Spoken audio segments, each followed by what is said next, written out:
Hello, and welcome back to another episode of The Ladder. Last time we started off Luke's route slash POV, and it's been going good, you know. My boy Luke, he seems like not a good person, but like a complicated person. And we're finally getting a look at why he's complicated. A lot of family issues from both his mother and his father.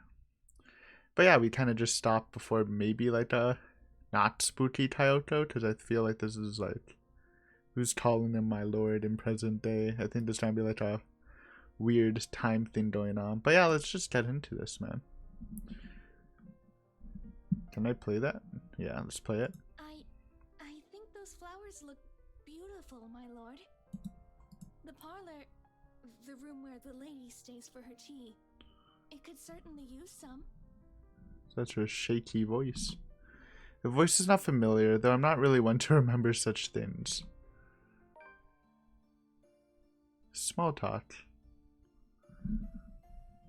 No, she's Tayoko.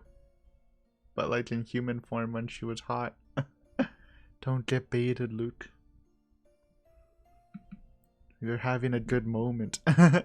Going with her attire, I would say she's one of the housekeepers. Strange considering I've sent all of the staff but Johannes away. And her face, as pretty as it is unfamiliar to me.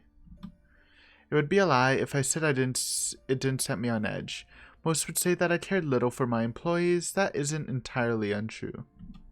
However, I'd like to think I know the people who work for me, especially those who would roam my home even if it's just a face and a name. Besides, I would remember a beauty such as her.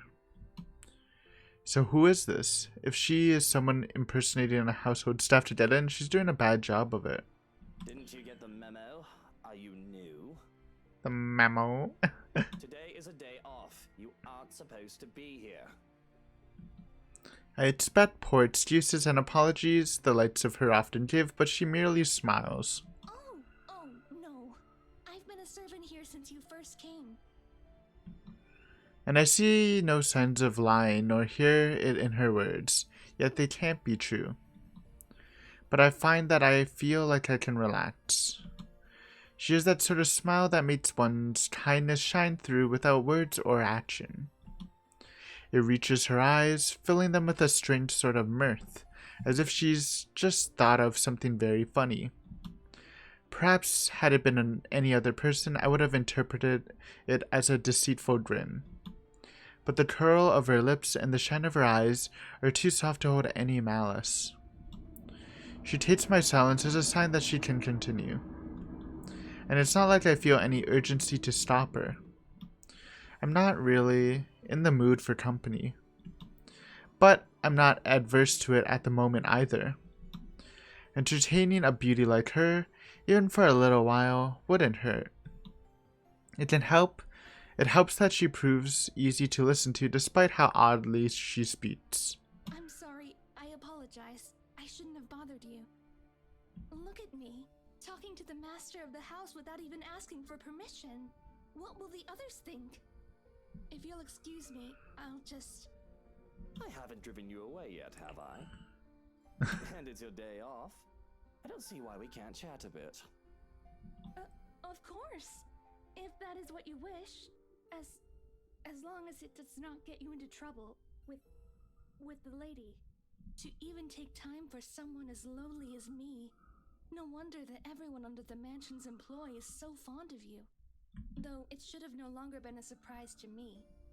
You have always been such a kind and loving lord. Her voice is weirding me out, man. I don't know what about it. It's like the cadence. It feels weird and shaky. It's because she's evil, man. I have to stop myself from calling her out on her shite. It's almost as if she's talking about an entirely different man. Yeah, honestly, the current day Luke is more like the past day Hannah. Like they kind of have their roles switched in the present day. No matter how big my ego gets, I know for a fact that I'm hardly in the running for Best Boss of the Year award. The only reason that most of my staff stay is because of the decent compensation. I'm not cheap. But if she wants to lay it on thick, I'll allow it. Who wouldn't want a beautiful woman complimenting them? I'm sure she'll be fine with this. We are just talking after all. Unless you had other things on your mind when you approached me. The words leave my mouth before I even realized what I've said. I panic a bit. Though I can get away with picking up women out of the city, sometimes even out of the county, I've always taken care not to do so in my home or in my business. Not when it'll be so easy for Hannah to find out about my infidelity through these channels. Though, seriously, I still don't see what the big deal about it is. I just have an itch that I need to scratch. I know it's not amusing to see a girl flustered for a man of your stature, but please don't say such things, my lord. I saw you alone and simply thought you could use some company. Thankfully, and I do count my lucky stars, it seems that woman takes it as a joke rather than the casual pass it was intended to be. So how are you liking your work around the mansion? The place is wonderful, but I imagine the upkeep is ungodly with all the rooms and whatnot. I don't even want to think about how many people are on the staff roster. Work is work, my lord. It is a way of living, a purpose from day to day. It is certainly far better than doing nothing or having no food to eat. The house itself is also beautiful. There's no lack of things to look at. I'm sure you've seen those books in the study. I can't read any of them yet, but if given the chance, I'm sorry. I shouldn't be thinking of those things. Especially when the rains, they might bring more work to us soon. It will definitely be much more difficult when it returns. Idling about is the least I should be doing. I guess you can put it that way if you want to be brutally honest about the whole thing. And the rain shouldn't be a problem. I love how Lute's not as weirded out by the language she's using. Hopefully. It's like she's role-playing Lute, come on. I mean, that's what he probably thinks, to be honest. If a little dreary, at least she doesn't beat around the bush. I like the honesty. Many would bemoan their status as a household staff, as a janitor, or other menial role, and believe themselves to be for greater things. Yes, she's fulfilling her destiny as a household staff. And I would not begrudge the idea that one can always get better. But one shouldn't be so discontent with what they have either. The rain is something I simply must get accustomed to if I am to live here. I've not spent long in this place after all, but I have been told that it has rained in this nation since a mother's time and their mother's time. There is little we can do about it. I am just glad to have time in the sun, even for a short while. Isn't that the truth? Really, these sunny days have been welcome, though I can't imagine they'll last for long. Sometimes I just want to pack my things and leave for somewhere like, say, the Bahamas or whatnot. Get some sun and surf. Bro, I wanna see Lute surfing. That'd be funny. But certainly, you will return for us, won't you? This is your home, after all. Your people. They won't be pleased if the master of the house leaves. Of course, I can't very well leave my businesses hanging here, can I? It's actually so funny how Lute's having a normal conversation. Love it. I just wish I could actually trust people enough to go on vacation without taking work with me. I've also got to get back here if I ever want proper meals. A proper pudding is something you'll never find out there. The woman nods in understanding, and I must say that she makes for a fine listening ear. Though, what she says next gives me pause whether she meant for me to hear it or not. And good tea. From what the cook has been telling me, I've yet learned how to prepare one. Perhaps once I do, it would endear the lady of the house to me. I never expected her to be so unkind after what she did for me. Though it's only if one catches her in a foul mood. I wish I knew how to avoid her anger. I highly doubt she means Hana. The woman really has a mean bone in her body. And when she actually is nasty towards someone else, it's usually deserving enough. Much like with that Rochelle woman. Hell, she even tolerates Harvey for me, even if she did admit that she doesn't quite like the man. She must mean the head housemaid, right? I have to laugh at that. Now that I have room to speak, I don't deal with her myself anymore, though. Even Johannes has a few choice words about the head maid. She has been under the right employee when she was also the head housemaid for my father. And if anyone's not going to get along with someone, it'd be that crouchy old woman. I don't even remember her name. But the woman has been this strict, upstart bitch who took one look at me, her master's bastard son, and turned her nose up, as if she were better by mere consequence of birth. And that she absolutely loathed my very existence. Perhaps the rumors had been true. She had a miscarriage while bearing another one of my dearest father's children, and she saw me as an obstacle to her being granted a better standing in life. Jesus, the side story on the head maid. Crazy. I remember that much at least. The only reason I haven't sacked her yet is because of her competence. Also because working under my household makes her absolutely miserable. Her resignation made impossible by her pride. Nobody really gets along with that woman. I think everyone just tolerates her because of how old she is. I mean, not to be rude or awful or anything, but she's at the age where she'll be pushing daisies soon enough. Is she? Really, my lord? I'm sure the lady is much younger than that. I think the thought of tormenting the young beautiful gives her reason to live. Oh my god. It does seem that way. Though I feel sorry for her. One's life should not be wasted away on hatred and anger. It is never good for the heart or the head to always carry ill thoughts. But at the least, you are here for us. We are certainly so lucky to have a lord like you. The lady even more so. The gods smile down on her. Though, if I may be honest, she is to be envied. Even when I have my suspicions about her, she's just so easy to talk with that I've forgotten. I don't know who she is, and if she's actually one of the household staff, that would explain why she would so easily give obviously wrong statements about my character.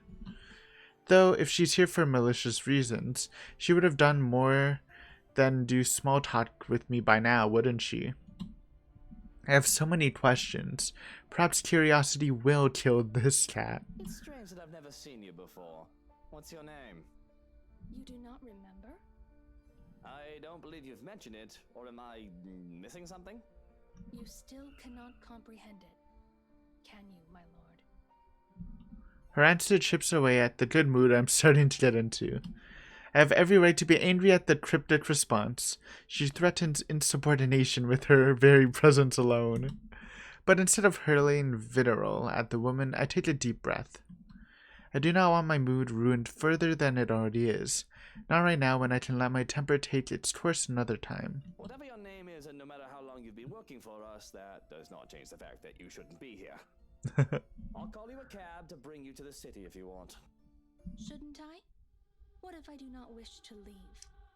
Kyoko, don't get spooky. I merely desire to stay by your side and serve. Is that such a deplorable thing? Her gaze sends chills down my spine. It's too easy to see the devotion, the obsession in her eyes. Not the good sort either, as her scrutiny makes me feel like I'm laid bare. The offness of her presence is all the more palpable, with the feeling of buds crawling on my skin, and the silence that makes it seem as if the world has stopped. Any friendly atmosphere we might have had going for us is completely forgotten. Danger. A small part in the back of my mind screams, the part that has kept me alive all these years. And in hindsight, I'd be stupid not to take heed of it. But I've grown arrogant, complacent, and content to hide behind wealth and power. Yes, it's a deplorable thing, as you said, because I'd like to be alone now. Thank you very much. If you didn't want the day off, you should have reported to your superior. This is utterly unprofessional of you, and I shall be issuing complaints. In fact, if you know it's good for you, you should start looking for another employer. Love the 180. Fuck off. It's at my threat that the smile of her face turns tight. I see. It escapes you still. This is is unfortunate. How despairing that this misery must go on. But maybe, if you come with me, I can help you. I can... When she reaches out for me, I recoil with a hiss. How dare you lay your filthy hands on me without my permission? I am not going anywhere with you. Now step back and walk away before I have you forcibly removed. Uh-oh. She's still kind of hot though, but it's getting more to the creepy side. As if a switch had been flipped, the woman's expression turns horrific, although that may very well be the understatement of the century. She herself turns horrific. Her presence is suffocating, bearing down on me. I'm rooted on the spot, though through no fault of my own, as my fear paralyzes. You are too much like that vile woman, poisoned by her rotten influence and her filthy words. But that can be remedied now that you're here. Oh, how we have waited to welcome you home. Come, my lord. The house beckons. As we know, the house is alive. When her fingers grasped the back of my coat, I finally had it in me to break it off into a run. Jesus. It was going so well too. I'm glad. We hardship Hannah and Luke. I mean, they're married, but like, you know, we're keeping that relationship together. Wanting some alone time and fresh air, Luke excused himself, lingering in the gardens as he remembered the memory of his late mother. Suddenly, a beautiful woman appeared by his side, striking up a conversation with him. It was all pleasant at first, until...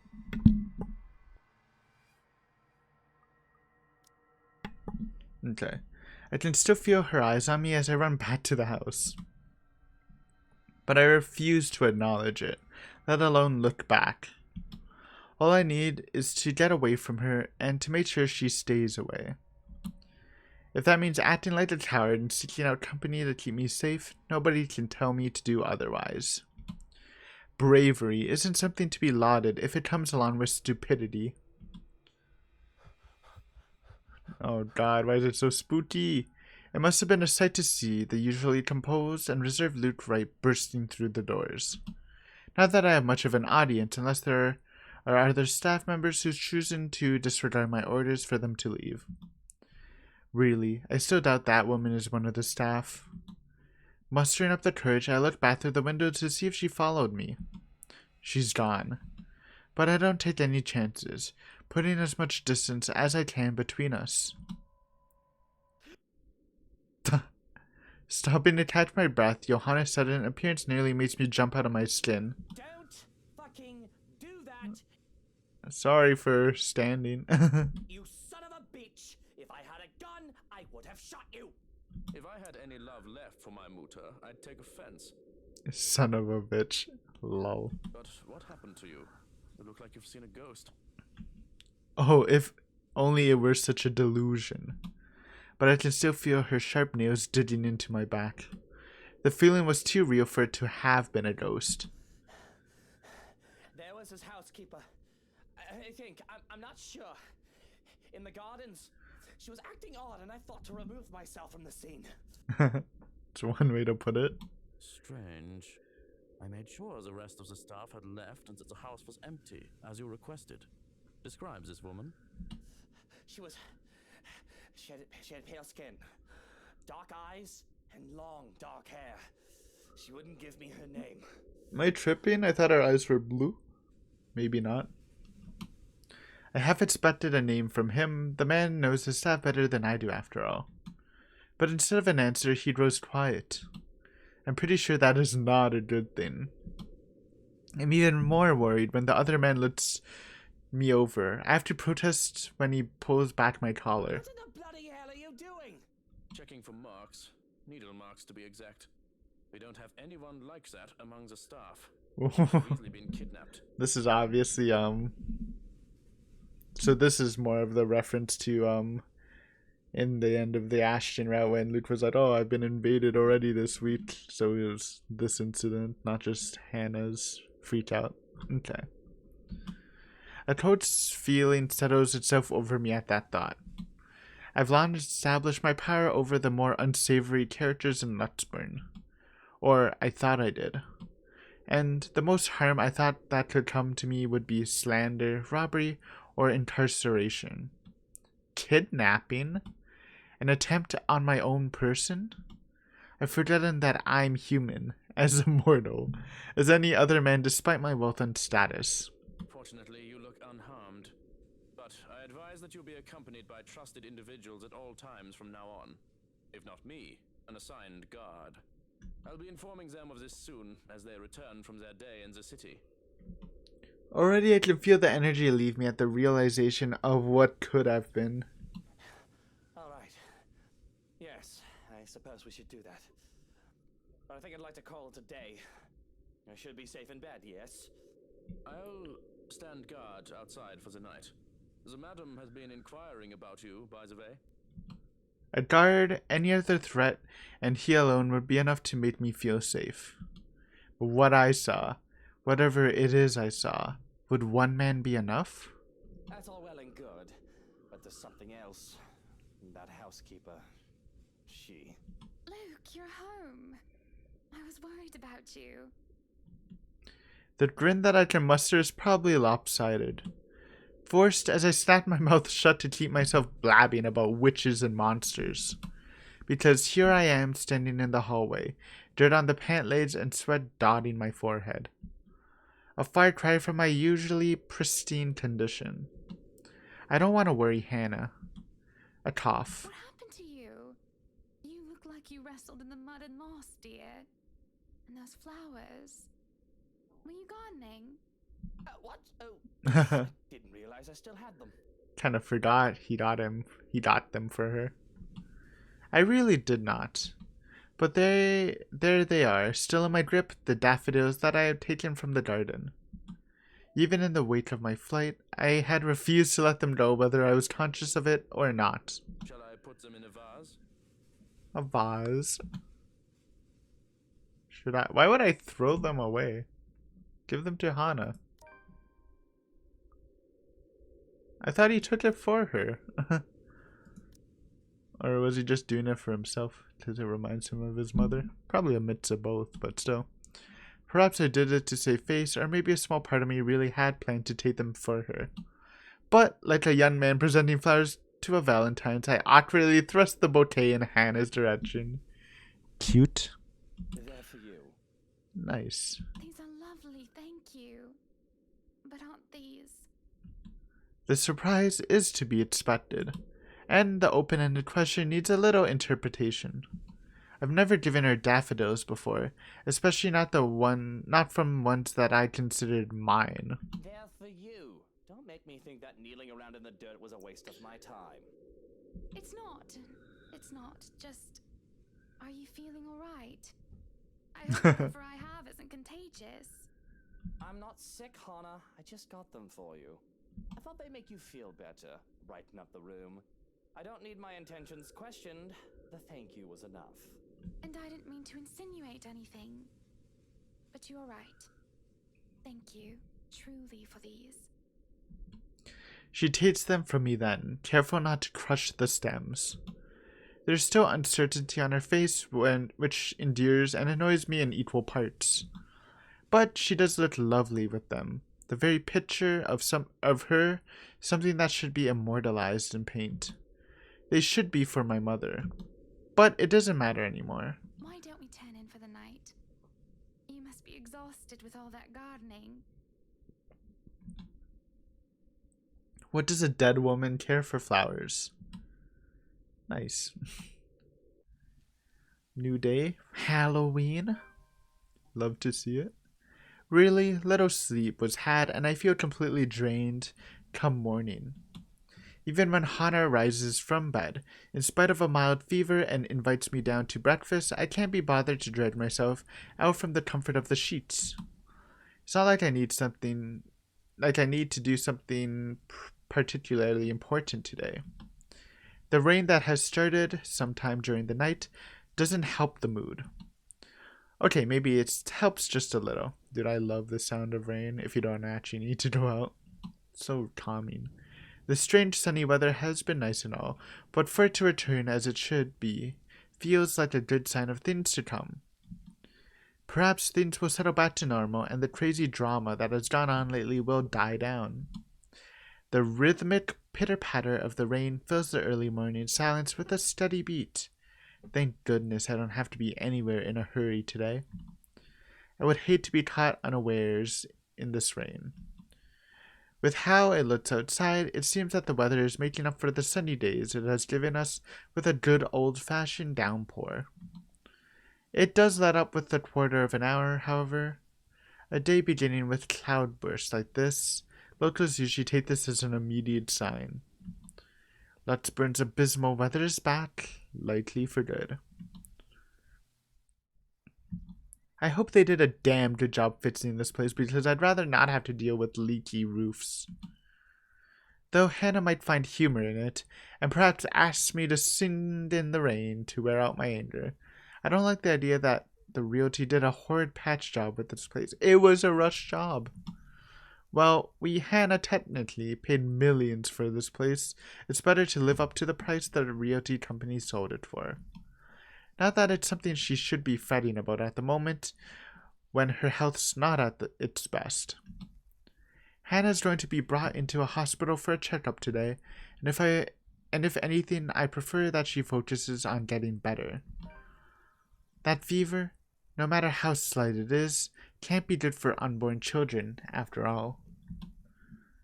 Perhaps a proper rest is all she needs, but I'd rather not assume things.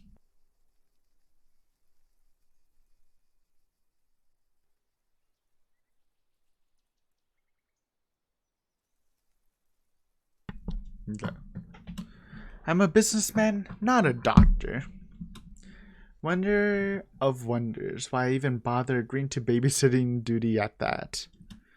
But here I am, scheduled as today's babysitter for Cerez's brat, once her father drops her off at the mansion steps. Though too, that is a worry for much, much later. If I wish to, I can ask that nobody bother me while I doze off in a cocoon of comforters. But, as always, somebody has to be a buzzkill. Are you really going to stay in bed all day? Hello. What do you want? It's far too early to deal with your nosiness. You must have been really rattled by what happened yesterday.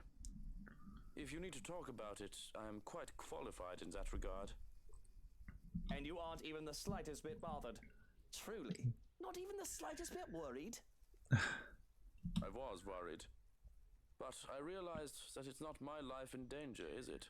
Good one. My worrying will not help matters. Neither will yours. Loath as I am to admit it, he is right. The whole thing might have rattled me, but there's little point in jumping at every shadow I see from the corner of my eye. I shouldn't lose my head for a threat that might not even come. I should know better by now. But I've never been this worried about a possible threat on my life before. I'll be honest here. If anyone is in danger, it's Hana. I can take care of myself just fine. With security tightened, I'll have at least one guard, if not 5, making sure nobody gets within 10 feet of me without my say-so. Hana, on the other hand, is pregnant and will be away for most of the day. It is a small relief that Johannes will be with her. Are there any updates about the woman? Being in the dark has me on edge. Information, any at all, may very well help me in calming down. I've already briefed security about her, and more from the agency will be arriving tonight. But they haven't seen anyone fitting the description. So you have nothing then? What of use you guys are. What do I even pay you for? Do me a favor. There's the door. Don't let it hit you on your way out. Okay. Well, there is something. It's about McCulloch. Can anyone blame me if I show the tiniest bit of interest? She's still not done with the house, and she's a nice enough woman. Plans to go back to sleep are gone. I called her secretary about taking the day off. He hasn't heard from her over the weekend. I always thought Johannes was a little sketchy because he said he would go find Metala in the cellar. but I guess like it's not really sketchy. You could have just assumed that she left before the time limit was up. She's probably passed out after enjoying a pint or 2 or 10 in a bar somewhere. She's an adult. It was the weekend. She's allowed to disappear and not think about work. Fuck. I wish I was passed out after a night of drinking. He does know that mobiles are a thing. That's all well and good, but she's not answering her mobile either. Mr. Parker will be filling a missing persons case with the police if she doesn't turn up today. Certainly someone must know where she is. Tabs are kept, without fail, on people who come to work with me. Background checks and constant surveillance until they finish their contacts with the rights. Some would say that it's all a bit over the top. But I can't be too safe. Too many want me dead. What about one of ours? Has anyone seen her? She's pretty hard to miss with how tall the woman is. The last anyone has seen of her was here, the morning of the party. Your housewarming party. That isn't good news. It wouldn't do for the police to hear of this and to suspect. It's of little import that I can easily prove my innocence. It is all a matter of principle. Because even the accusation of misdemeanor should not stain my reputation. Although maybe it's a bit too late to... Maybe it is a bit too late to hope for a squeaky clean one. Besides, it'll be such a hassle to have the police poking around the house looking for a body that doesn't exist. Now, if we're done here, I'd like to go back to sleep and...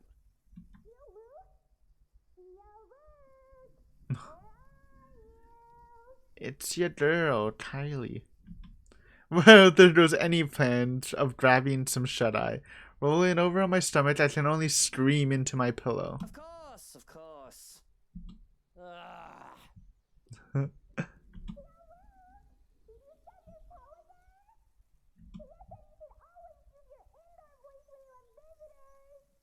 Okay. Johans, distract her.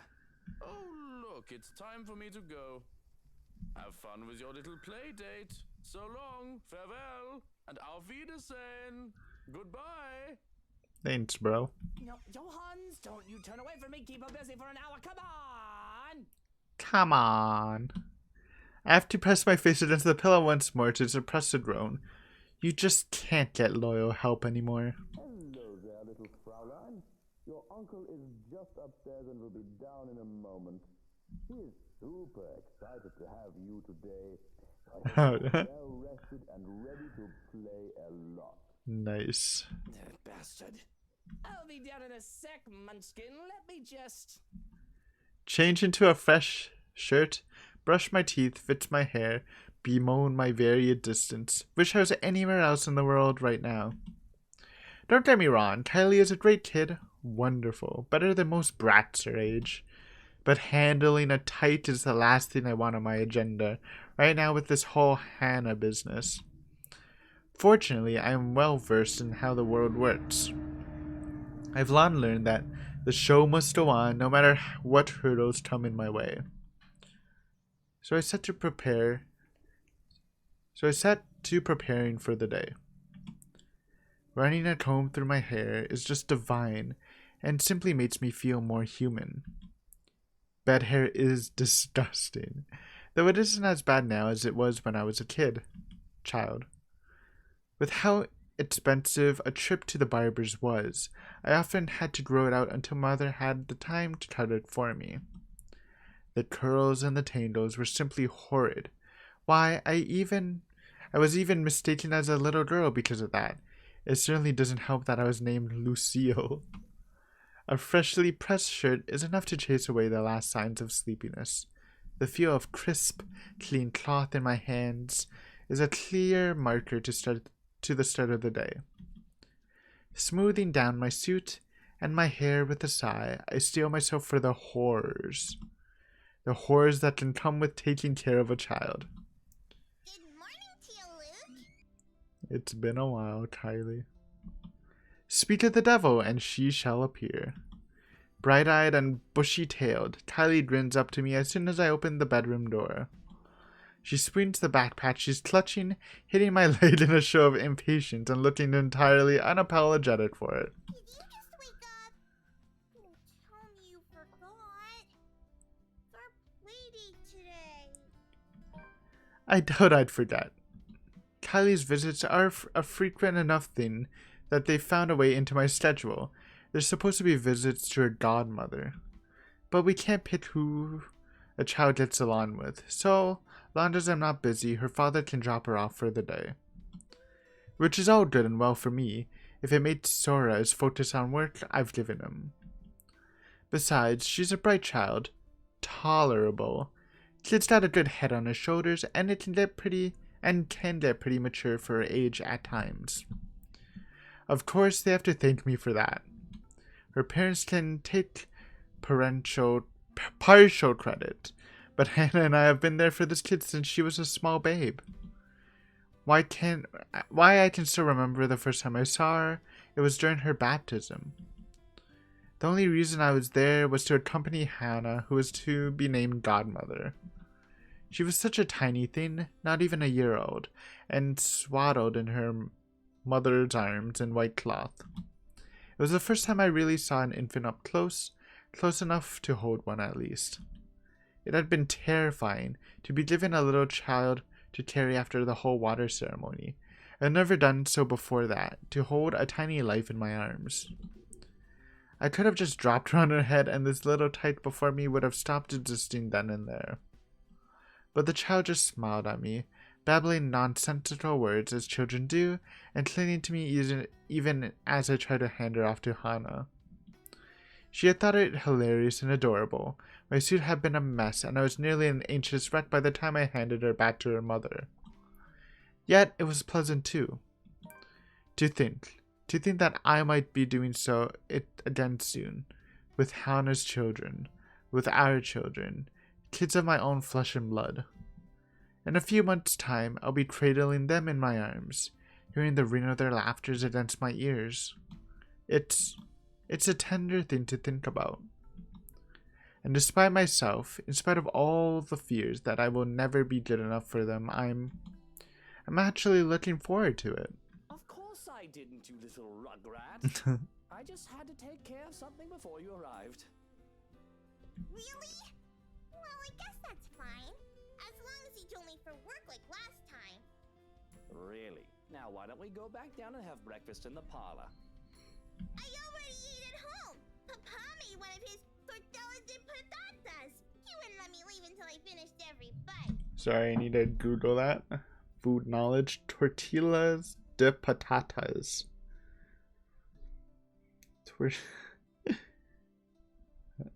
Tortilla de patatas. A Spanish omelet. Yo. Spanish omelet or Spanish tortilla is a traditional dish from Spain. It is an omelet made with eggs and potato. Optionally including onion, it is often served at room temperature as a tapa. Main ingredients, egg and potatoes. Nice. That's actually pretty good. I'm not too much of an omelet or egg guy in general, but wouldn't mind trying one once. The Suarez's infamous tortilla de patatas.